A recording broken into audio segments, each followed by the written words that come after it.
Shalom Rastafari. That's Charlotte Sophia, right there of Mecklenburg. We're speaking about the nature knows no color line in the presence of the Ethiopian Hebrews, right? And the Moorish, this whole modern Moorish dissimulation, and we could say on some levels a theft too. This is kind of just following up with the actual book right here by J.A. Rogers. And we have a copy here that we want to show you right here, right? Now, I noticed something. Actually, this is by J.A. Rogers. There's the brother J.A. Rogers, and it's called Nature Knows No Color Line.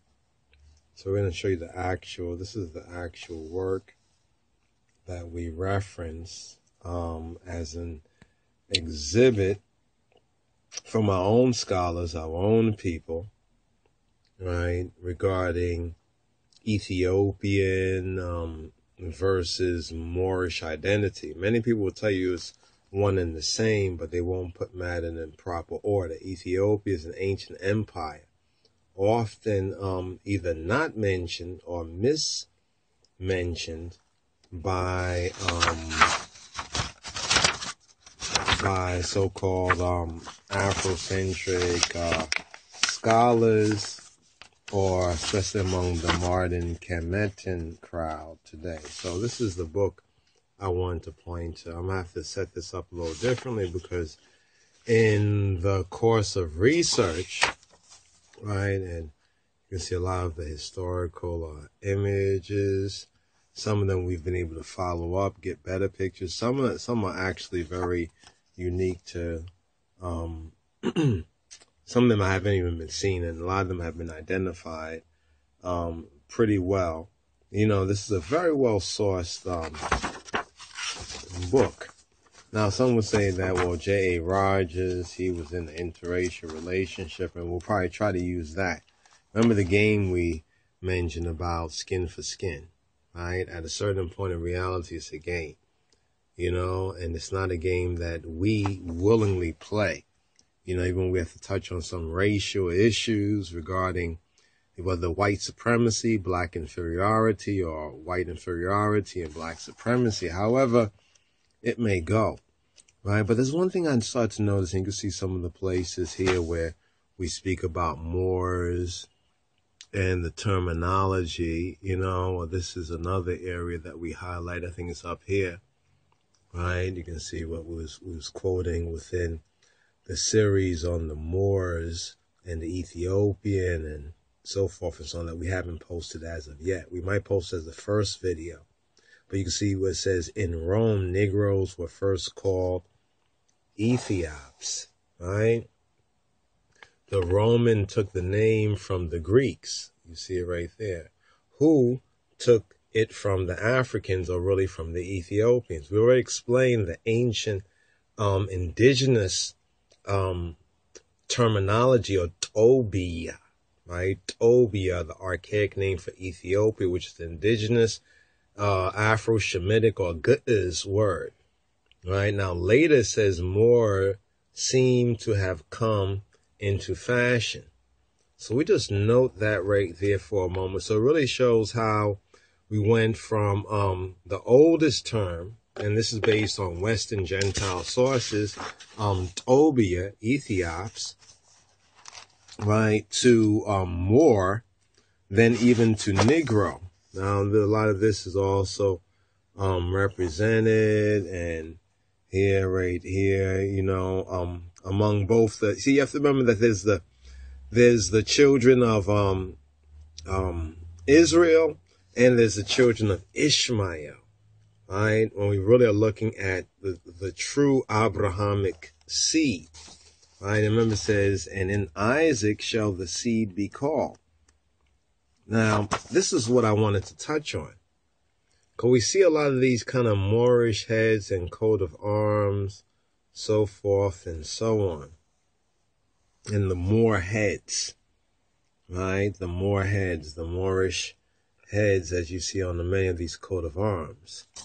I just think we need to, like, study this much more, because there's like two ways we can look at this. One is that, and you see these heads at the top right here now, okay, and then we see these heads. Now we know that the saints are beheaded, right?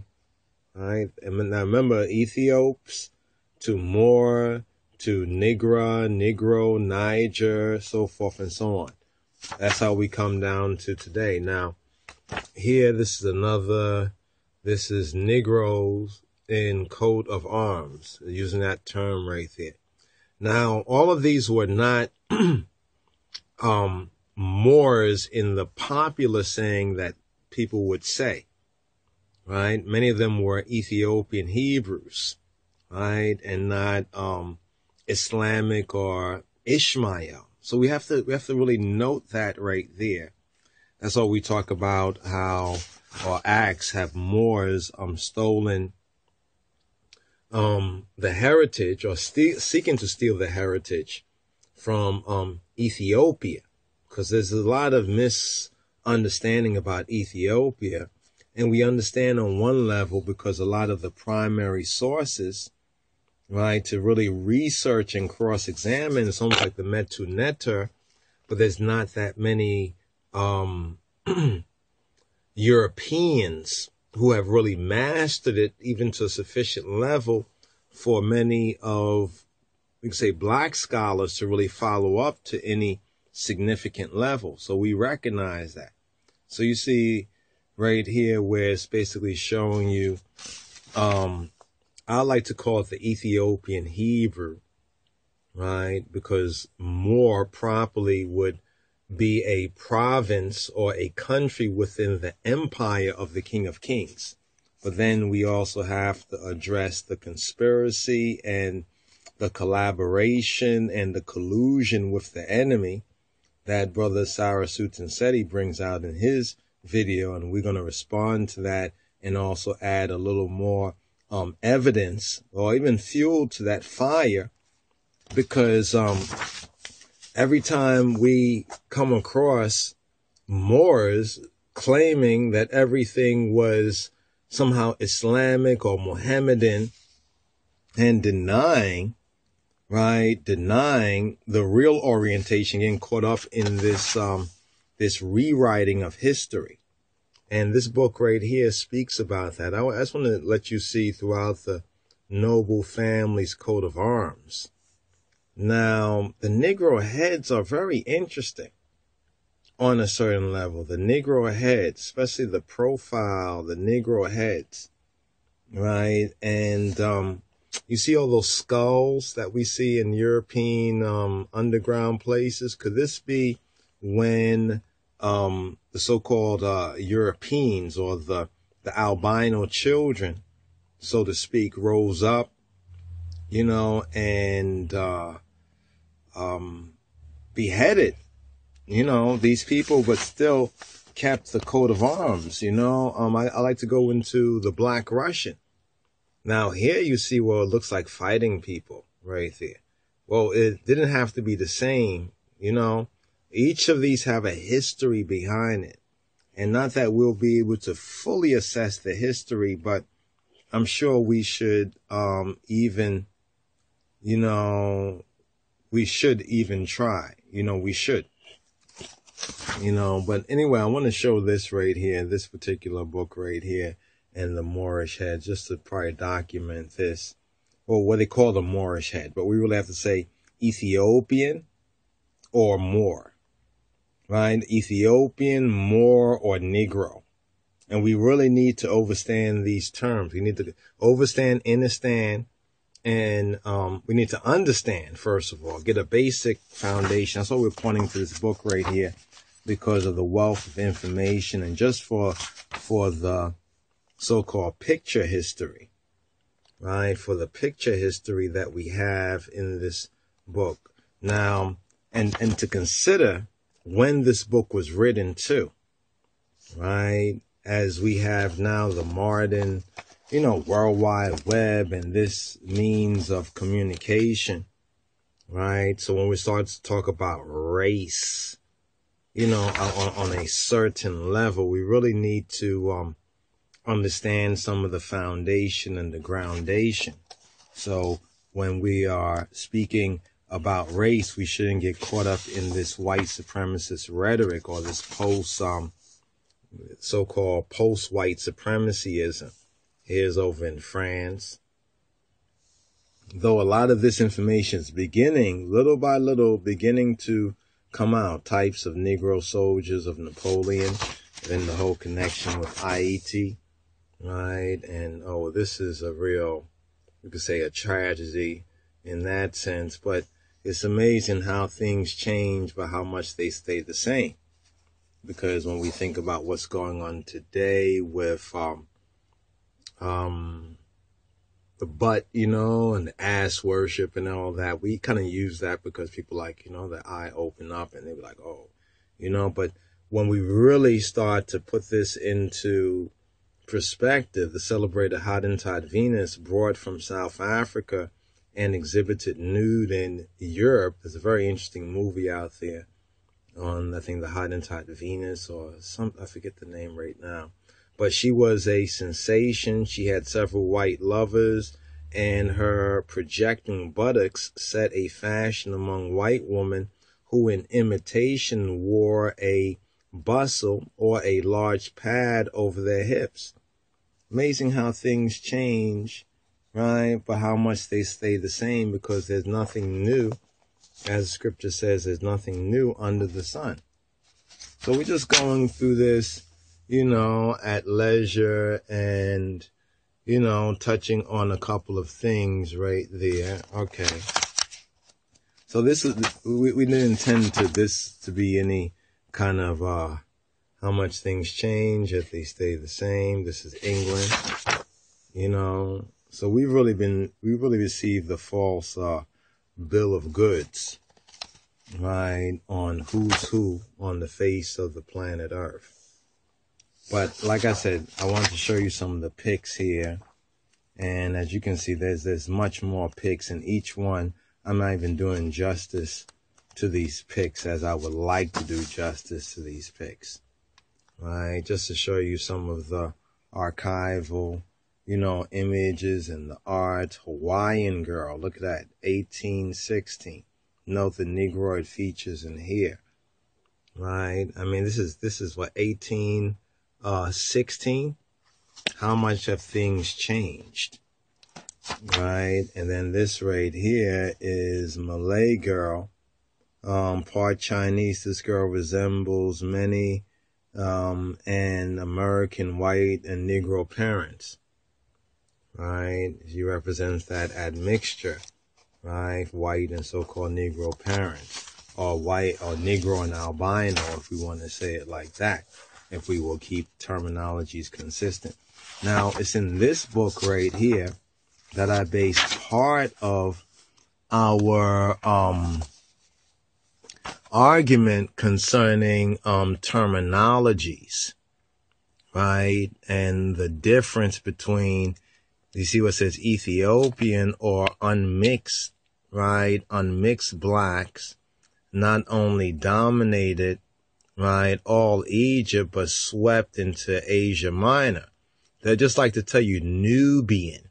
You see, Nubian, right, was, we can almost say, some say it was Upper Egypt in that sense, but then like when we say Sudan, that was Lower Ethiopia. We have to remember that Ethiopia, or Tobia, the Kui land, was the origination, even according to the ancient Kemites. They recognize this, and also the Bible verifies this as well. But instead of looking at our own scholars and bringing our own scholars' work to bear, like this book right here is such a reference point. I would really recommend one's getting a copy of this, and we actually have it on Rastafari Groundation. I was talking about it so much in the gates that, the sister and them, you know, discussed, found out, and I think they've put it up there. This particular book right here, like among the Moors. So we're going to see the term, we're going to see how we go from the ancient term Ethiopian, and we can then study why these changes in the terminology, right? You know, Negro as Moor, right? Even why the older terminology of Ethiops or Ethiopian, right? And there's a lot of things here. And like I said, I'm not, brothers and sisters, I just wanted to show you this book because actually I talk about this book. Wow. It's about almost 15, 16 minutes, this particular video right here. So not to be long-winded on this video or longer-winded on it, beyond what's necessary. Nature Knows No Color Line by J.A. Rogers. We have a PDF of it at Rastafari Groundation. Let's go right here, Rastafari Groundation. Let's see if we can, at this particular site right here, brothers and sisters, right, Rastafari Groundation. I search the page. Let's see if we can search the page right here. Let me put nature. Okay, maybe it's not on this page. It's probably, I'll find out exactly where it's at. Our brothers and sisters link is probably on probably the new uploads and you know what's new. There's a page there. I don't get enough time to really look at what's what, you know, all that's new because I tend to be making these particular vids right here, giving one's updates or responding to some other matter that is a timely matter, and I give thanks. Well, here's the Torah portion, right? This is the Torah portion, reading and feeding, and this is the presentation art right here as well for this double Torah portion. We just want to show the I, them, that right there, just to remind ones, and also stay tuned for the Discipleship Radio Show. And when we find out, we'll follow up on the Nature Knows No Color Line. You know, that posting. I think there was a scrambling of the pages or something. We got that from another source where somebody scanned the book. So we wanted to present that to the brothers and sisters, right? To the brothers and sisters. And, yes, all right. So Torah portion, reading and feeding, Discipleship Radio, right? Every Saturday, 10 p.m. Eastern, where we go into the Torah portion, reading and feedings. And here we have a double portion, right? Very important double portion. You can see we touch on the languages, right? The meanings and the science, right? And real humanities, right? Touch on the real human, not that fake stuff, not that so-called white racist, whatever you want to call it. You know, whether so-called black supremacists, you know, white supremacists or black inferiority. That's what a lot of ones are dealing with. They think it's black supremacy, but if it's not according to His Majesty, you know, it's not righteously. Okay? All right. Shalom, Rastafari. Shabbat Shalom. Senbet Salam. Ainayas Tali.